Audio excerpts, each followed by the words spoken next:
सोचिए, आप रात के 12 बजे बिहार के किसी सुनसान गांव मझौली के बाजार में अकेले खड़े हैं। हवा ठंडी चल रही है और चारों ओर सन्नाटा ही सन्नाटा है। और तभी आपको पैरों की आवाज़ सुनाई देती है। और फिर आप पीछे मुड़ के देखते हैं तो कोई नहीं। लेकिन जब आप फिर से सामने देखते हैं, वहाँ खड़ी होती है सफ़ेद साए में एक चुड़ैल। उसकी आंखें काली होती है, चेहरा आधा ढका हुआ और मुस्कान ऐसी जैसे आपके रोंगटे खड़े हो जाएं। और तभी वह कहती है, अब तुम मेरे अगले शिकार हो। यहीं से शुरू होती है मझौली गांव की सबसे भयानक रात की कहानी, जहां हर कदम पर मौत और डर आपका इंतज़ार करता है। और जो भी उसकी नज़र में आता है वह कभी लौट कर नहीं आता।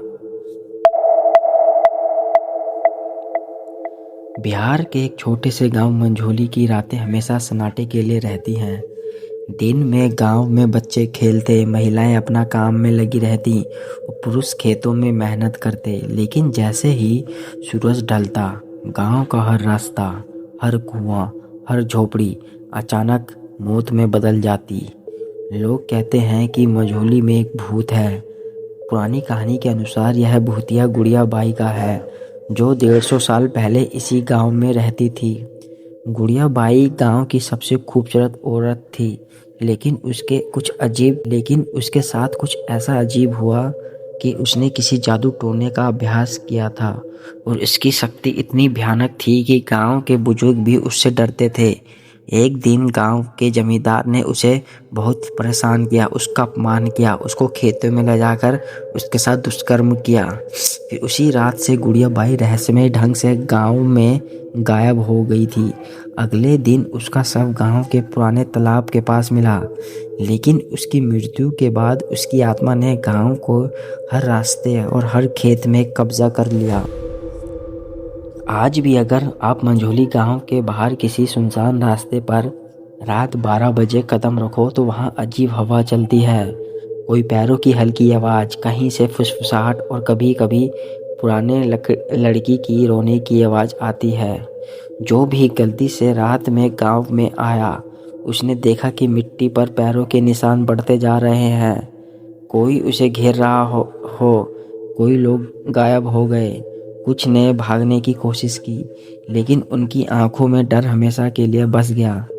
कहते हैं कि गुड़िया बाई की आत्मा ने तंत्र और जादू का प्रयोग करके अपनी शक्ति को अमर बना लिया।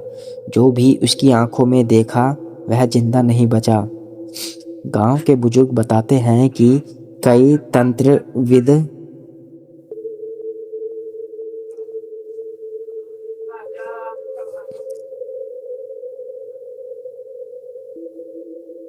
और पुजारी गुड़िया बाई को भगाने की कोशिश कर चुके हैं, लेकिन उसकी शक्ति इतनी भयानक थी कि सभी डर और मौत के साए में लौट गए। एक रात कुछ लड़के गांव के बाहर खुले खेतों में खेल रहे थे। वे हंसी ठिठोली कर रहे थे और भूतों की कहानियों को मजाक में ले रहे थे। जैसे ही मध्य रात्रि हुई, हवा ठंडी और भारी हो गई। पैरों की आवाज़ चारों ओर गूंजने लगी, लेकिन कोई दिखाई नहीं दिया। अचानक मिट्टी में पैरों के निशान उनके चारों ओर बन गए। पहले एक गायब हुआ, फिर दूसरा, तीसरे के पास हवा में गुनगुनाहट हुई, तुम भी मेरे शिकार हो। गांव के लोग दिन में आते हैं, लेकिन रात में किसी को निकलने की हिम्मत नहीं होती। कई लोग कहते हैं कि गुड़िया बाई की आत्मा गांव के कुएं, पुराने झोपड़ी और खेतों में घूमती है। यदि गलती से उसकी झलक दिखाई दे तो अगले दिन उसका नाम कोई नहीं जानता। बुजुर्ग बताते हैं कि गुड़िया बाई का श्राप अब भी कायम है। जो भी रात में गांव के बाहर काम करना चाहे, उसे पहले श्राप मुक्त करने वाला तंत्र करना पड़ेगा। यदि गलती से उसकी मुस्कान देख लो तो वह मुस्कान कभी नहीं मिटती। गांव में पीढ़ियों से यही चेतावनी दी जा रही है कि मझौली गांव की रातों में गुड़िया बाई जिंदा है, शक्तिशाली है और भूखी भी है। पार्ट 2 के लिए हमारे चैनल को जरूर सब्सक्राइब करें। धन्यवाद। मिलते हैं अगले वीडियो में।